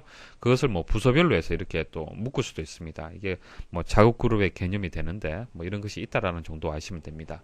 그래서 이런 이제 그 시스템의 정보들을 바로 눈으로 확인할 수도 있고 또 변경할 수 있습니다. 변경할 때는 이제 설정 변경이라는 이 부분을 클릭을 해서 변경을 할 수 있습니다. 자, 일단은 이 시스템을 실행하는 방법을 이제 몇 가지가 있는데 말씀을 드릴게요. 물론 제어판에서 시스템을 찾아서 클릭을 하면 뭐 당연히 되는 거고요. 그리고 시작 버튼 눌러서 컴퓨터에 가서도 실행을 할 수가 있는데요. 보여드리겠습니다. 자, 시작 버튼 누르시면은 컴퓨터라는 메뉴가 있습니다. 자, 이거 클릭을 하게 되면은 그냥 탐색기가 이렇게 보여지는 것이죠. 자, 바로 클릭하지 마시고 오른쪽 버튼 클릭을 한번 해보십시오. 그리고 속성 한번 눌러보십시오. 자, 그러면은 시스템, 이제 제어판에서 시스템을 클릭을 했을 때 그 화면이 그대로 나옵니다. 자, 이렇게 하셔도 되고요. 그리고 바탕화면에 컴퓨터가 있을 때, 자, 컴퓨터라는 것이 기본적으로는 바탕화면에 없을 수 있습니다. 자, 컴퓨터 이 메뉴를 바탕화면에 두시려면은 오른쪽 버튼 클릭을 해서 바탕화면의 표시를 클릭을 하십시오. 그럼 바탕화면이 이렇게 만들어집니다. 자, 이 상태에서도 오른쪽 버튼 클릭을 해서 속성 들어가면은 또 동일한 화면을 보실 수가 있습니다. 자, 이런 시스템의 이제 제어판의 기능은요, 뭐 금방 말씀드렸다시피 정보를 볼 수도 있고요. 이런 정보를 보실 수도 있고 설정도 변경할 수 있다는 얘기예요. 그래서 예를 들어서 윈도우즈에서 뭐 CD-ROM이라든지 사운드 카드가 인식이 안 된다. 이것은 시스템 장치잖아요. 이제 장치. 이 장치들에 대해서 문제를 해결할 때는 시스템에 가게 되면은 문제 해결할 수 있는 메뉴들이 있습니다. 자, 그렇게 이해를 하시면 돼요. 그리고 여기 보시면은 윈도우즈 체험 지수라는 게 나와 있고 지금 5.9라고 표시가 되어 있죠. 이게 뭐냐면은 컴퓨터의 주요 시스템 구성 요소를 평가하여 숫자로 표시를 한 겁니다. 1.0부터 7.9까지인데요. 높으면 높을수록 사양이 높은 거예요. 상태가 좋은 겁니다. 자, 이 부분을 클릭을 한번 해보십시오. 클릭을 하게 되면은 자, 프로세서 구성 요소가 이렇게 나오죠. 나오는데 자, 평가 기준이 어떻게 되는지, 점수가 어떻게 되는지 나옵니다. 여기서 제일 낮은 점수가 하드디스크에 대한 점수가 5.9점으로 가장 낮은데 그 점수가 이제 표시가 되는 겁니다. 뭐 다른 실행 방법은 제어판에 보시면은 성능 정보 및 도구라고 있습니다. 제어판에 가면 이 기능이 있어요. 이것을 클릭을 해도 동일한 화면을 보실 수가 있습니다. 자, 이제 설정 변경 한번 보도록 하겠습니다. 설정 변경을 클릭을 하면요, 시스템 속성 창이 나타납니다. 자, 여기서부터는 이제 설명 잘 들으셔야 됩니다. 자, 설정 변경. 자, 클릭을 하면은 탭이 컴퓨터 이름 탭, 하드웨어 탭, 고급 탭, 시스템 보호, 그리고 원격 이렇게 5개의 탭으로 구성이 되어 있습니다. 자, 컴퓨터 이름 탭에 가면요, 여기 이제 컴퓨터 설명이라든지 그 컴퓨터 이름, 작업 그룹 이런 것을 변경할 수 있습니다. 그래서 여기 변경 버튼을 누르시면은 컴퓨터 이름을 이제 바꿀 수가 있습니다. 그래서 컴퓨터 이름 탭에서는 컴퓨터 이름, 작업 그룹 등 이제 확인하거나 변경할 때 자, 이용이 되는 그런 탭이 되고요. 자, 그리고 이제 하드웨어. 자, 하드웨어 탭이 있는데요. 이 부분이 중요합니다. 하드웨어 탭에 보면은 장치 관리자라는 이 버튼이 있습니다. 이게 중요해요. 장치 관리자. 자, 하드웨어 탭에 보면 장치 관리자라는 게 있는데요. 이게 시험에 많이 출제가 됩니다. 시스템에 설치되어 있는 하드웨어의 종류 및 작동 여부를 확인하고 속성을 변경한다. 그러니까 시스템 내에 보면은 시스템의 이제 기능을 제가 말씀을 드릴 때 상태를 이제 정보를 볼 수도 있고 이렇게 볼 수도 있고 이제 그 설정을 변경할 수도 있다고 말씀을 드렸잖아요. 그죠? 설정을 변경하려면 설정 변경 이 버튼을 클릭을 하고 결과적으로 장치 관리자에서 시스템에 대해서 설정을 변경할 수 있다는 얘기입니다. 이해하시겠습니까? 자, 그래서 장치 관리자는 뒤에 다시 설명을 드릴게요. 중요하기 때문에. 자, 그리고 3번에 이제 고급 탭. 자, 고급 탭에 누르게 되면은 시스템에 대한 좀 고급 그 설정을 바꿀 수가 있습니다. 그래서 여기 성능 보시면은 뭐 시각 효과라든지 프로세서 일정, 메모리 사용, 가상 메모리 뭐 들어도 좀 복잡합니다. 그죠? 자, 이런 내용들을 바꿀 수가 있어요.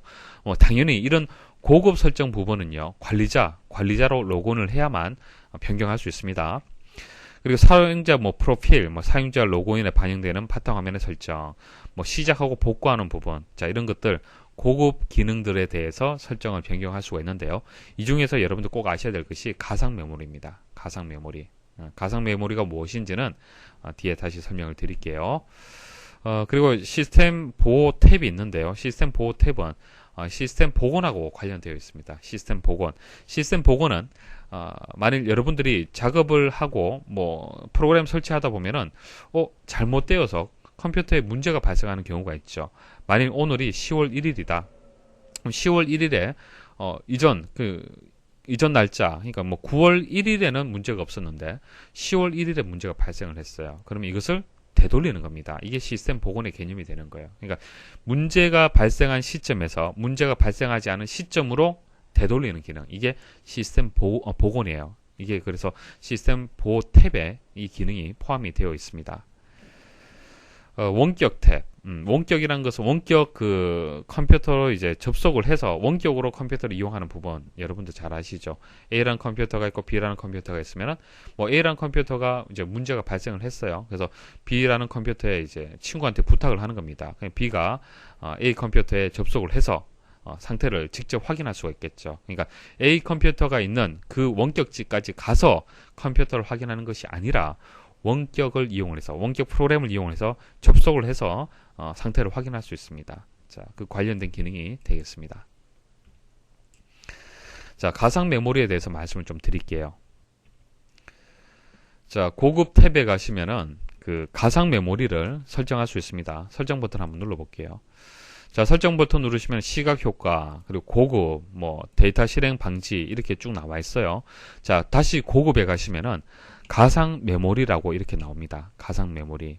자, 현재 3579MB라고 되어 있고요. 또 변경 버튼이 있습니다. 변경 버튼 눌러서 현재 사이즈, 금방 여기 수치로 나와 있는 이 사이즈, 가상 메모리의 크기를 또 조정할 수도 있습니다. 자, 일단 기본적으로 가상 메모리가 무엇인지 시험에 출제가 되기 때문에 개념을 설명을 드릴게요. 우리가 저 컴퓨터 내부에 보시면은 기억장치가 두 가지 종류가 있습니다.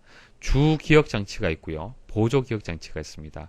다음에 또 설명드립니다. 다음에 또 설명을 드리는데 그냥 듣고 좀 이해가 안 되시면은 그냥 지나가셔도 상관이 없어요. 다음에 또 설명을 드릴 겁니다. 자, 주 기억장치는 우리가 메인 메모리라고 얘기합니다. 메인 메모리, 그 램이라고 합니다. 램이라고 얘기를 하고요. 뭐 램이라든지 뭐 롬이라든지 자, 이것을 뭐 주기억장치라고 얘기를 하는데요. 다음에 자세히 말씀을 드릴 겁니다. 그다음 보조 기억장치는 그 보통 우리 하드디스크 있죠. 하드디스크를 보조 기억장치라고 얘기를 합니다. 그러니까 주기억장치가 있고 보조 기억장치가 있는데요. 주기억장치에 있는 이 데이터들 하고요. CPU하고요. 서로 이렇게 처리가 될 수 있도록 선이 연결이 되어 있어요. 그러니까 어떤 처리를 하려면요. 주기억장치에 여기에 저장이 되어 있어야만 CPU가 처리할 수 있습니다. 그러니까 만약 워드 프로세서 작업을 한다. 아리아 한글 작업을 하잖아요. 그렇죠? 그럼 아리아 한글 작업하는 그 내용이 주기억장치에 상주되어 있어야만, 저장되어 있어야만 CPU가 처리할 수 있어요. 자, 그런데 보통 우리가 프로그램을 설치하면 어디에 설치가 됩니까? 하드디스크에 설치가 되죠. 하드디스크, C 드라이브, 뭐 D 드라이브, 자, 여기에 설치가 되잖아요. 그죠? 자, 여기에 설치가 돼요. 물론 맞습니다. 한글이라는 프로그램이 C나 D 드라이브 설치되는 게 맞습니다. 그런데 자, 이것을 한글 프로그램을 자, 우리가 실행 파일을 따닥 해서 더블 클릭을 하잖아요. 그죠? 그럼 창이 이렇게 띄워지죠. 띄워지는 순간에는 이 데이터는 어디로 이동이 되냐면은 주기억장치로 이동이 됩니다. 주기억장치로. 그래야만 CPU가 처리가 되기 때문에. 그래서 주기억장치가 있고 보조기억장치가 있는데 보조기억장치는요 처리를 위해서 사용되는 것이 아니라 단순히 저장을 위해서 사용을 하는 겁니다. 저장을 위해서 사용을 해요. 그래서 저속입니다. 이것은 용량은 큰데 속도는 느립니다. 그리고 이제 주기억장치는 처리를 위해서 사용되는 장치입니다. 그래서 고속이에요. CPU가 빠르기 때문에 주기억장치도 빨라야만 빨리 데이터가 처리가 되겠죠. 그래서 단위가 달라요. 보통 우리가 주기억장치라고 얘기를 했을 때는 뭐 4기가 그렇게 얘기하고요. 보조기억장치, 하드디스크 같은 경우에는 뭐 1테라 이렇게 얘기를 하잖아요. 그죠? 기가하고 테라하고는 크기가 다릅니다. 사이즈가. 그래서 이제 하드디스크 같은 경우에는 용량은 크게, 그러니까 많은 데이터를 저장할 수 있게끔 용량은 크게 하고 그 대신 속도는 느린 장치로 이용이 되고요. 주기억장치 같은 경우에는 용량을 무작정 느리기에는 좀 어려워요. 왜냐하면 비쌉니다. 빠르기 때문에 뭐 2기가짜리를 4기가짜리로 또 이제 증설을 하려면 비용이 또 많이 들어요. 4기가를 또 8기가로 증설을 하려면 또 비용이 많이 듭니다. 그래서 비용이 많이 들기 때문에 무한정 용량을 늘릴 수는 없습니다. 자, 여기서 용량이라는 얘기가 나왔죠. 이것 때문에 가상 메모리가 필요한 겁니다. 자, 여러분들이 사용하는 프로그램들 한번 덩치를 한번 생각해 보십시오. 한글, 뭐 게임, 뭐 이거 외에도 여러 가지 프로그램들이 있잖아요. 그죠? 이 프로그램들을 처리를 하려면은 주기억장치에다가 상주시켜야 됩니다. 저장을 해야 됩니다. 근데 게임 같은 경우에는 뭐 몇 기가짜리, 4기가짜리 뭐 이런 거 막 있습니다. 그죠? 뭐 2기가짜리 게임도 있고 뭐 이런 용량 큰 이 게임들, 이런 프로그램들을 이제 주격 장치에다가 다 올려서 처리하기가 어려워요. 왜? 용량에 문제가 있기 때문에. 용량. 무한정 느릴 수는 없다는 얘기입니다. 그죠? 그래서 가상, 그러니까 마치 이 내용들이 주격 장치에 저장된 것처럼 속이는 거예요. 운영 체제를 속이는 겁니다. 그게 가상 메모리의 개념이 되는 겁니다. 그러니까 CPU를 속이는 거죠. CPU가 원래는 이제 주기억 장치에 접근을 해서 프로그램을 실행을 해야 되는데 보조 기억 장치에다 그냥 그대로 두는 거예요. 두는 겁니다. 그러니까 보조 기억 장치의 일부 영역을 가상 메모리로 만드는 겁니다. 가상 메모리를 만들어서 이것을 마치 주기억 장치처럼 활용을 하는 겁니다.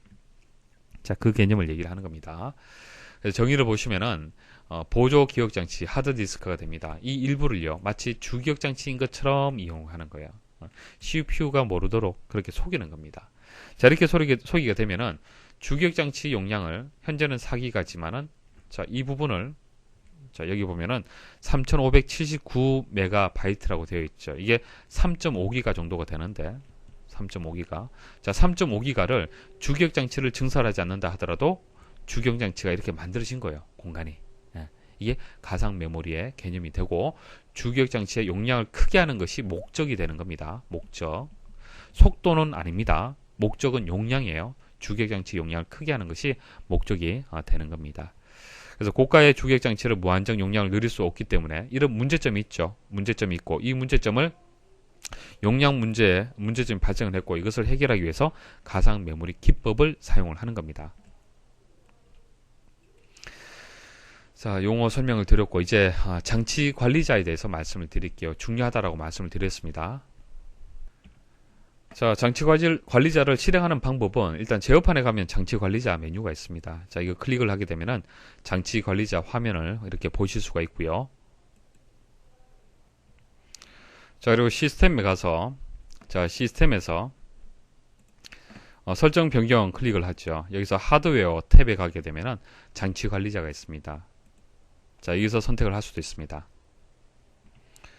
장치 관리자의 정의를 보시면요. 시스템에 설치되어 있는 하드웨어의 종류 및 작동 여부를 확인하고요. 속성을 이제 변경할 수 있습니다. 그리고 시험에 이제 하드웨어 드라이버 업데이트를 할 수 있다 없다 이렇게 나온 적이 있는데 장치 관리자에서 하드웨어 드라이버를 업데이트를 할 수가 있습니다. 뒤에 다시 말씀을 드릴 겁니다.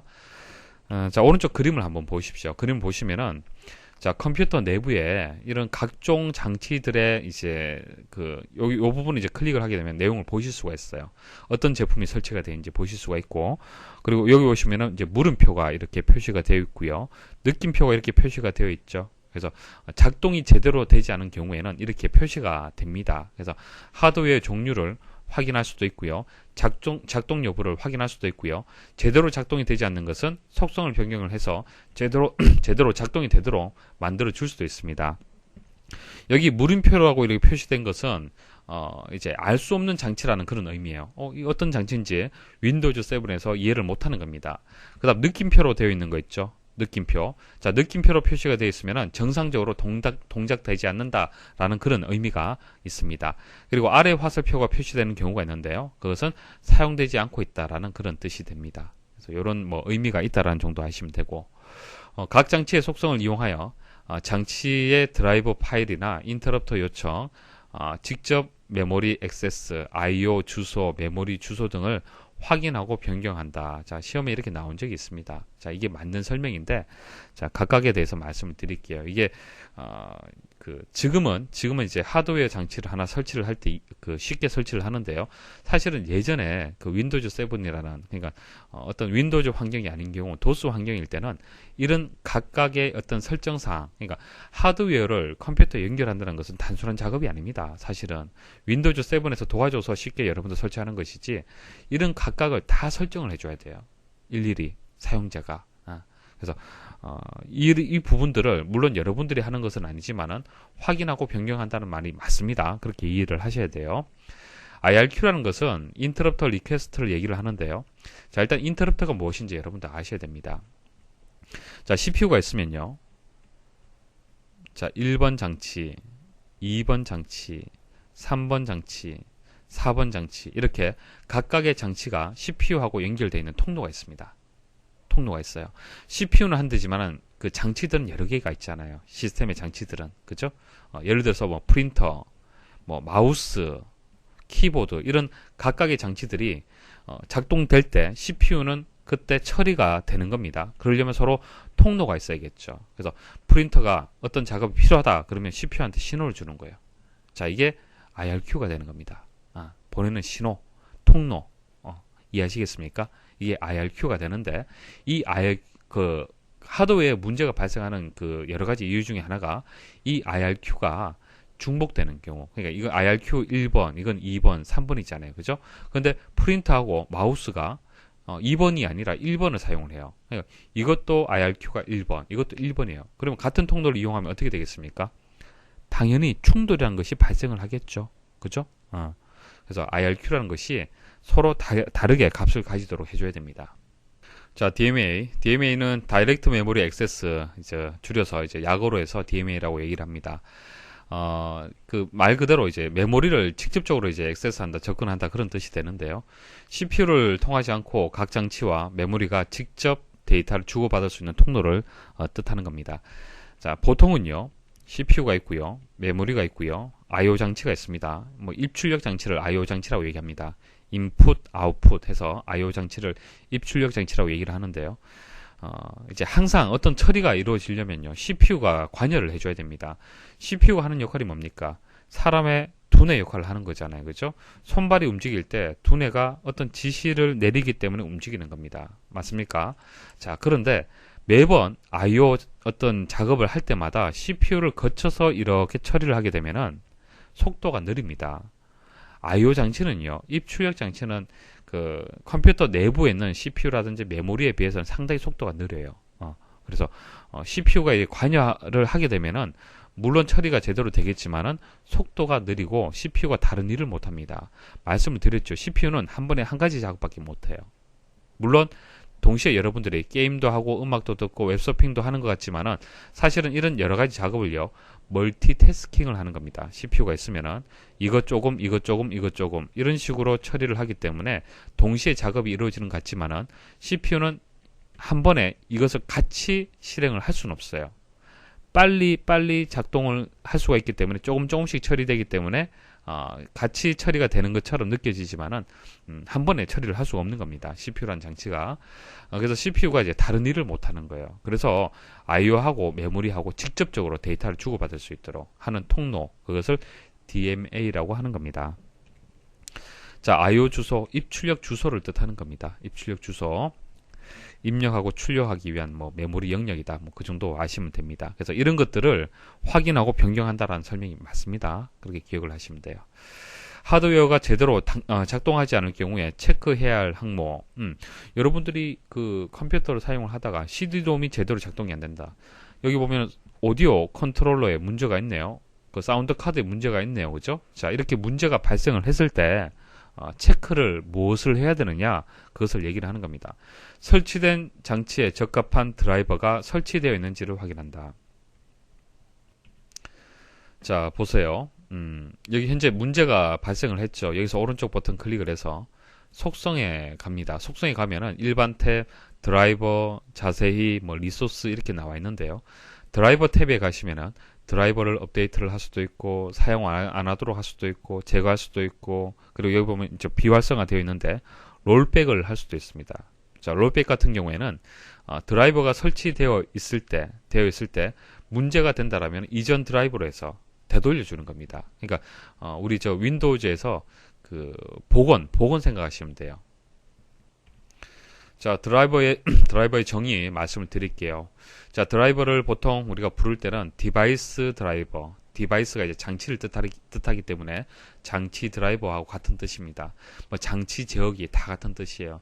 줄여서 드라이버라고 얘기를 합니다. 그래서 하드웨어를 연결해서 구동하도록 도와주는 프로그램이 되는 겁니다. 그러니까 우리 저 컴퓨터 내에 자, 윈도우즈 7이 설치되어 있잖아요. 그죠? 운영체제가 설치가 되어 있고요. A 회사에 B 모델의 제품이 있어요. 자, 이 제품을 윈도우즈 7에서 인식을 해서 연결하게끔 만들려면은 그 중간에 매개체 역할을 하는 프로그램이 필요합니다. 그게 드라이버가 되는 거예요. 서로 통신할 수 있도록 도와주는 프로그램이 있습니다. 보통 우리가 제품을 구매하게 되면 CD가 같이 포함이 되어 있죠. CD 안에 그 프로그램이 포함이 되어 있습니다. 자, 이런 드라이버가 중요하잖아요. 그죠? 그래서 드라이버가 설치가 되어 있는지 확인을 해야 되고요. 다른 하드웨어와 충돌이 없는지를 확인을 해야 됩니다. 금방 말씀드렸다시피 서로 다른 장치가 IRQ를 같이 사용하면 안 돼요. 같은 IRQ를 이용하면 안 됩니다. 그리고 하드웨어 자체가 고장이 나서 그럴 수도 있겠죠. 제품의 불량, 원인이 될 수도 있습니다. 그래서 이런 세 가지를 체크를 해야 된다. 기억을 하시고요. 자, 드라이버에 대해서 좀 더 자세히 말씀을 한번 드려볼게요. 자, 드라이버를 확인하는 방법은 자, 장치 관리자에서 해당 장치를 선택을 하고 오른쪽 클릭을 해서 속성에 가면은 드라이버 탭이 있습니다. 좀 전 보여드렸고요. 그리고 드라이버 파일에 이제 확장자가 보면은 INF라고 되어 있는 이제 파일이 있습니다. 자, 이것은 하드웨어에 대한 기본 정보가 포함이 되어 있는 파일이에요. 그래서 a.inf라는 파일이 있습니다. 자, 이것은 인포메이션 정보가 되는 겁니다. 인포메이션 정보. 그래서 제조사라든지 제품의 이름 이런 내용들이 이제 포함이 되어 있는 드라이버가 되는 것이고요. VXD라는 것은요. 버추얼 가상 장치 드라이버라는 의미가 있습니다. 무엇인지는 아실 필요 없고 실제 없지만 있는 것처럼 보이도록 하는 그런 드라이버 이제 그 파일이 되는 겁니다. 자, 드라이버의 업데이트 후에 시스템이 불안정하면은 드라이버 롤백 기능을 이용하여 이전 드라이버로 되돌릴 수가 있습니다. 그러니까 드라이버라는 것은 1.0 버전, 2.0 버전, 3.0 버전 이런 식으로 우리가 운영체제가 윈도우즈 7에서 윈도우즈 다른 버전으로 또 바뀔 수가 있잖아요. 그죠? 그것처럼 드라이버도 업데이트가 됩니다. 업데이트가 되는데 현재 1.0 버전을 사용을 하다가 2.0 버전으로 업데이트를 했어요. 그런데 문제가 발생하다라는 얘기입니다. 그러면 드라이버 롤백, 조금 전 드라이버 탭에 가면 드라이버 롤백이 있었죠. 자, 이것을 실행하게 되면 이전 버전으로 바뀌게 되는 겁니다. 그럼 문제가 해결이 되겠죠. 자, 지금 제가 장치 관리자에 대해서 지금 설명을 드리고 있습니다. 장치 관리자에서 할 수 있는 일이 현재 하드웨어의 종류 확인 가능하고요. 제대로 작동이 되는지 확인 가능하고요. 작동이 되지 않을 때는 속성을 변경을 해서 제대로 작동이 되게끔 만들 수가 있겠죠. 그리고 하드웨어 드라이버를 업데이트 할 수 있다라는 설명도 맞습니다. 그래서 장치 관리자에서 하는 것은 하드웨어 관련된 작업들을 하는 겁니다. 자, 관련된 내용인데 같이 설명 좀 드릴게요. 자, 하드웨어를 추가하고 제거하는 방법 말씀을 드리겠습니다. 자, 하드웨어를 추가하는 방법은 두 가지가 있습니다. 장치의 상태에 따라서 두 가지가 있는데요. 플러그 앤 플레이, PNP를 지원하는 하드웨어 같은 경우에는 자동으로 설치가 됩니다. 예를 들어서 이제 가장 간단한 것은 USB 메모리죠. USB 메모리. 자, USB 메모리는요. 플러그 앤 플레이 기능을 지원을 하고 있습니다. 그래서 꽂기만 하면은 자동으로 플레이가 되죠. 자, 그것은 자동으로 설치가 된다는 얘기예요. 드라이버가 설치가 되기 때문에 그냥 따로 여러분들이 드라이버를 연결하고 각종 장치들의 어떤 연결 설정을 할 필요 없이 바로 이용을 할 수 있다는 얘기입니다. 그래서 새 하드웨어를 추가를 할 때 플러그 앤 플레이 기능을 지원하는 하드웨어 같은 경우에는 자동으로 설치가 되기 때문에 생각하실 필요가 없어요. 자, 근데 문제가 되는 것은 PNP가 지원되지 않는 하드웨어. 그러니까 예전에 그 제품들 있죠. 예전 제품들. 그러니까 그런 제품들은 그 하드웨어 추가 마법사를 실행을 해서 작업을 해줘야 됩니다. 자, 메뉴 위치 잘 보십시오. 그러니까 그 PNP가 되는 하드웨어 같은 경우에는 생각하실 필요 없어요. 연결하면 바로 설치가 됩니다. 근데 그렇지 않은 그 하드웨어 같은 경우에는 동작에 가서 레거시 하드웨어 추가라는 부분을 선택을 해줘야 됩니다. 레거시라는 것은 낡은의 의미가 있잖아요, 그렇죠? 낡은, 오래된 그런 의미가 있는데, 그러니까 예전 하드웨어를 추가한다 그렇게 보시면 됩니다. 자, 클릭을 하시면은 하드웨어 추가 마법사로 해서 좀 더 하드웨어를 쉽게 설치할 수 있도록 도와주는 이제 마법사가 실행이 됩니다. 자, 그렇게 해서 이제 설치하시면 되고, 제거할 때는 어떻게 제거하냐면 간단합니다. 여기 오른쪽 버튼 클릭해서 제거 선택을 하시면 됩니다. 자, 그리고 용어 정리 좀 하겠습니다. 플러그 앤 플레이, 여러분 잘 아시겠지만은 정확하게 정의를 말씀을 드릴게요. 하드웨어 장치를 추가할 때 운영체제가 이를 자동으로 인식하여 설치 및 환경 설정을 용이하게 해주는 기능이다. 그러니까 자동 설치가 되는 거예요. 자동으로 인식이 되어서 하나 주의할 점 말씀을 드리겠습니다. 자, 플러그 앤 플레이 기능을 지원하지 않는 장치, 지원하지 않는 하드웨어는 설치가 불가능하다라고 보기에 나오면 이건 틀렸습니다. 아니죠. 플러그 앤 플레이가 있을 때는 기능을 지원할 때는 설치가 쉬운 것이지 없다고 해서 설치가 안 되는 것은 아닙니다. 없을 때는 하드웨어 추가 마법사를 이용을 해서 추가를 하시면 됩니다. 자, 그리고 USB 포트 말씀을 드릴게요. USB 포트, USB 메모리 연결 방식을 생각하시면 됩니다. USB 메모리만 있는 것이 아니죠. 마우스도 USB 마우스가 있고, 키보드도 USB 마우스, USB 키보드, USB 프린터, USB로 연결되는 카메라 이런 여러 가지 장치들이 있습니다. 자, 그것을 연결하는 부분은 이제 포트라고 얘기를 합니다. USB 포트. 자, USB 포트는요, 우리가 이제 한국말로 이제 바꾸게 되면은 봄용, 그리고 직렬 버스를 얘기합니다. 버스라는 것은 선입니다. 선. 연결선. 자, 봄용, 일반적으로 사용하는 직렬, 시리얼, 직렬 뜻하는데 직렬이 있고 병렬이 있어요. 각각의 장치를 연결할 때 직렬 방식이 있고 병렬 방식이 있습니다. 자, 설명을 드릴게요. 이제 병렬 같은 경우에는 보통 이제 이렇게 선이 여러 개가 있어서 데이터를 한꺼번에 보낼 수가 있습니다. 만일 병렬로 해서 선이 8가닥이 있다. 병렬 8비트를 얘기를 하는데요. 8비트다. 그러면은 한 번에 8개의 비트를 전송할 수 있습니다. 자, 이게 병렬의 개념이 되는 거예요. 병렬. 그다음 직렬 같은 경우에는 선이 하나입니다. 그럼 데이터를 8비트를 어떻게 보냅니까? 하나, 둘, 셋, 넷, 다, 일곱, 여덟 해서 줄을 맞춰서 쭉 보내겠죠. 결과적으로 한 번에 한 개의 비트밖에 전송이 안 됩니다. 자, 그럼 차이점을 아셔야 되는데 병렬 같은 경우 주로 이용되는 부분이 컴퓨터 내부에 각각의 장치들을 연결할 때, 그러니까 보드가 있다고 말씀을 드렸죠. 컴퓨터 내부에 보드가 있고 CPU가 연결되고 메모리 연결되고 이렇게 얘기를 했잖아요, 그죠? 그래서 CPU하고 메모리하고 서로 통신할 때 그때는 거리가 짧잖아요, 그죠? 그래서 버스를 연결하는 비용이 그렇게 많이 들지는 않습니다. 그래서 속도가 또 중요하기 때문에 보통 컴퓨터 내부적으로 처리할 때는 병렬로 연결이 되어 있습니다. 근데 컴퓨터 외부적으로 연결할 때는 직렬로 됩니다. 왜냐하면은 그 병렬은 일단 비용이 많이 들어요. 비용이 많이 들기 때문에 속도는 빠르지만 비용이 많이 들고요. 직렬은 비용이 적게 듭니다. 그래서 여기서 얘기하는 이제 USB는 직렬을 이용하는 방식이 된다는 얘기입니다. 직렬이라는 것을 꼭 기억을 하셔야 됩니다. 시험에 잘 나와요. 자, 기존 직렬 포트보다 빠르게 전송한다. 그러니까 USB가 이제 직렬 방식인데 이전에도 직렬 방식이 있었어요. 근데 USB 포트가 더 빠르다는 얘기입니다. 핫플러깅은 이제 용어만 기억하시면 되죠. 컴퓨터의 전원이 켜져 있는 상태에서도 USB 주변 기기들을 빼거나 연결할 수 있다. 당연히 플러그 앤 플레이를 설치를 지원을 하고요. 주변 장치를 최대 127개까지 연결을 할 수 있습니다. USB 장치들이 여러 개가 있잖아요, 그죠? 그리고 전송 속도가 크게 저속 모드가 있고 풀 모드가 있고 고속 모드가 있는데 한번 읽어주시면 됩니다. 1.0 버전, 1.1 버전, 2.0 버전이 있습니다. 일단 12Mbps. 자, 12Mbps라는 의미가 뭐냐면은 초당 전송할 수 있는 그 용량을 얘기를 하는 겁니다. 그래서 1.5Mbps, 12Mbps, 480Mbps. 당연히 2.0 버전의 USB가 속도가 굉장히 빠르겠죠. 자, 관련 기출 문제 바로 설명을 드리겠습니다. 다음 중 한글 윈도우즈 7에서 사용할 수 있는 USB 컨트롤러, USB 포트 그렇게 기억하시면 됩니다. 자, 옳지 않은 것은, 자, 정답만 말씀을 드릴게요. 자, 4번에 보시면 범용, 병렬 버스라고 얘기했는데, 병렬이 아니죠. 직렬입니다. 그래서 시험이 이렇게 나와요.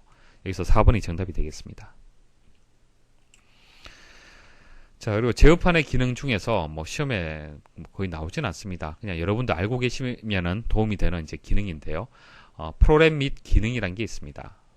제어판에 가면은. 자, 지금 제가 말씀드렸던 장치 관리자는 뭡니까? 이것은 하드웨어죠. 하드웨어를 제거하고 설치하는 겁니다.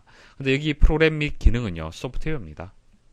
프로그램을 제거하고요, 변경하고요, 복구할 때, 그때 작업하는 기능이 되는 겁니다. 서로 반대의 개념이 있는 거죠. 그래서 혹시나 장치 관리자에 대해서 설명을 하면서 프로그램 및 기능에 대해서 설명이 나오면 그건 틀렸어요. 기출문제 풀이하겠습니다. 자, 1번. 장치 관리자에서 할 수 있는 작업으로 가장 옳은 것은 하드웨어의 관점에서 보시면 됩니다. 하드웨어. 프로그램 이런 얘기 나오면 틀렸어요. 자, 1번이 정답이 되겠네요. 하드웨어 드라이버 업데이트. 자, 2번. 다음 중 운영체제에서 관리하는 가상 메모리는 실제로 어떤 장치를 사용하느냐. 가상 메모리는 하드디스크를 주객장치인 것처럼 사용을 하는 거잖아요. 그죠? 그래서 하드디스크를 이용을 하는 겁니다.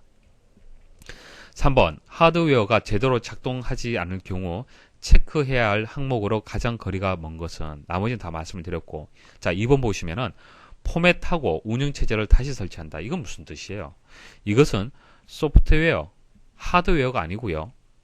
소프트웨어적인 문제가 발생을 했을 때는 이게 맞습니다. 하지만은 여기서는 정답이 아니죠. 자, 4번. 새 하드웨어를 추가할 때 새로운 장치를 인식하려면 설치된 장치에 알맞은 프로그램이 설치되어야 하는데 이러한 프로그램을 무엇이라고 얘기하느냐. 하드웨어를 설치할 때 꼭 필요한 프로그램, 그것은 드라이버가 되는 겁니다. 드라이버가 되는데 줄여서 드라이버라고 얘기를 하고 디바이스 드라이버, 장치 드라이버 그렇게 부르죠. 그래서 3번이 정답이 되겠습니다. 5번. 하드웨어 장치를 추가할 때 운영체제가 이를 자동적으로 인식하여, 자, 이렇게 설명이 나오죠. 이거 플러그 앤 플레이를 얘기를 하는 겁니다. 6번. 자, 시스템 창에 관한 설명으로 옳지 않은 것은, 시스템이라고 얘기했을 때는 일단 하드웨어라는 것을 일단 생각을 좀 하셔야 되고, 그리고 컴퓨터 이름 이런 것들이 맞죠. 시스템의 개념으로 보셔야 됩니다. 자, 그런데 3번에 보시면요. 시작 메뉴의 속성을 변경한다. 이거는 좀 거리가 좀 멀죠. 시작 메뉴의 속성을 변경하는 것은 시작 메뉴 속성 창에서 이제 변경을 하는 겁니다. 자, 시스템 창에서 하는 것이 아니죠. 자, 7번. 새 하드웨어를 설치할 때 꼭 고려해야 할 사항이 아닌 것은, 새 하드웨어가 PNP 기능을 지원하는지 여부. 자, 이거 물론 체크를 하면 좋겠지만은 꼭이라고 설명이 붙었을 때는 아닙니다. 꼭이라고 봤을 때는 나머지를 한번 읽어보시고, 나머지는 필수사항이라고 볼 수가 있겠죠. 여기 현재 컴퓨터에서 새 하드웨어를 지원할 수 있느냐, 이거 중요합니다. 지원하지 않는 하드웨어를 연결해서는 안 되겠죠. 그리고 구입할 하드웨어 연결 방식 여러 가지가 있는데 그 연결 방식이 맞는지 확인해야 되고요. 하드웨어를 추가할 슬롯, 자, 연결하는 그 부분을 얘기를 하는 겁니다. 연결되는 부분. 그러니까 사운드 카드가 있고, 그 다음 보드가 있어요. 그러면 이 보드하고 사운드 카드하고 연결되는 부분은 슬롯이라고 합니다.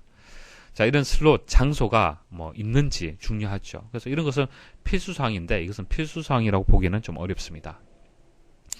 8번. 새로운 하드웨어를 추가할 경우 꼭 필요한 것이 아닌 것은, 자, 이거 조금 애매할 수가 있는데요. PNP를 지원하는지 확인한다. 위에서는 이게 정답이 맞잖아요. 그죠? 근데 여기서는 이게 정답이 아니고요.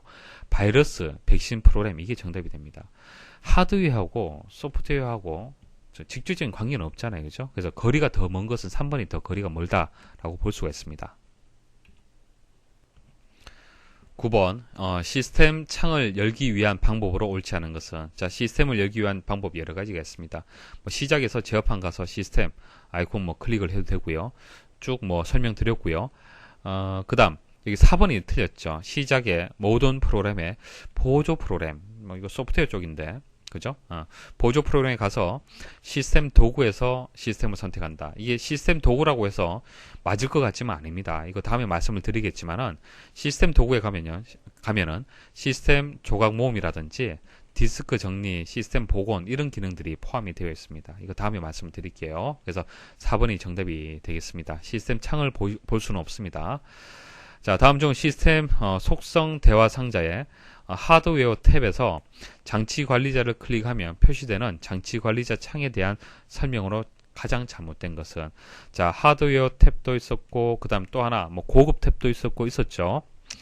근데 보기에 보시면요, 3번에 보시면은 컴퓨터에서 메모리와 가상 메모리의 현황 및 성능 상태를 확인한다 라고 되어 있는데, 가상 메모리는요 고급 탭에 있습니다. 고급 탭, 하드웨어 탭이 아니죠. 문제 자세히 보셔야 됩니다. 그래서 3번이 정답이 되고요. 11번. 새 하드웨어를 추가하려는 행위로 거리가 가장 먼 것은, 다 말씀을 드렸는데, 4번에 보시면은 프로그램 및 기능, 이것은 소프트웨어 관련된 그 메뉴라고 말씀을 드렸습니다. 이것은 하드웨어하고 관련이 없죠. 4번이 정답이 되고요. 12번 윈도우즈에서 CD-ROM이나 사운드 카드가 인식되지 않아 이를 해결하고자 할 때 가장 적절한 제어판의 항목은, 자, 이거 여러분 실수할 수 있는데 사운드 카드라고 해서 소리 아닙니다. 아니고요. 장치 관리자에 가셔야겠죠. 그래서 하드웨어는 장치 관리자, 그렇게 기억을 하십시오. 13번 윈도우즈 7에서 컴퓨터에 설치되어 있는 모든 하드웨어의 등록 정보를 보기 위한 순서로 올바른 것은, 하드웨어의 정보를 보는 것은 어디서 볼 수 있습니까? 결과적으로 장치 관리자에서 볼 수 있는 거잖아요. 결과적으로 물론 시스템을 통해서 결과적으로 장치 관리자 가야만 현재 하드웨어의 정보들을 다 보실 수가 있는 겁니다. 그래서 장치 관리자로 마지막에 선택되게끔 만들어 주셔야 됩니다. 그래서 여기서 이제 정답이 되는 것은 4번입니다. 찾아보시면은 시작, 그 다음에 제어판 가야겠죠. 그 다음 시스템 들어갑니다. 자, 시스템에서 장치 관리자로 이제 접근할 수 있는 방법이 여러 가지가 있는데, 자, 여기서는 이제 고급 시스템 설정이라고 선택을 하도록 그렇게 나왔어요. 자, 제어판에서 시스템까지 왔습니다. 자, 여기서 장치 관리자를 클릭을 해서 바로 실행을 할 수가 있고요. 사실 이게 뭐 더 빠르겠죠. 뭐 설정 변경에 가서 하드웨어에 가서 장치 관리자 또 선택할 수 있습니다. 자, 그리고 다른 방법은 고급 시스템 설정에 가서, 자, 고급 시스템 설정을 가게 되면은 시스템 속성에서 고급 탭이 열리게 됩니다. 여기서 뭐 그 가상 메모리라든지 설정을 변경할 수가 있는데, 여기서 다시 하드웨어 탭으로 이동을 해서 장치 관리자를 선택할 수도 있습니다. 그래서 4번에 대한 설명은요, 고급 시스템 설정에 가서 다시 하드웨어 탭으로 가서 그리고 장치 관리자로 이렇게 이동이 되는 것을 말하는 겁니다. 자, 이렇게 해서 컴퓨터 일반 네 번째 강의를 마치도록 하겠습니다. 자, 제어판에서 시스템, 장치 관리자는 상당히 중요합니다. 여러분도 스스로 가급적이면 한번 클릭해서 내용을 좀 확인을 좀 부탁을 드리겠습니다.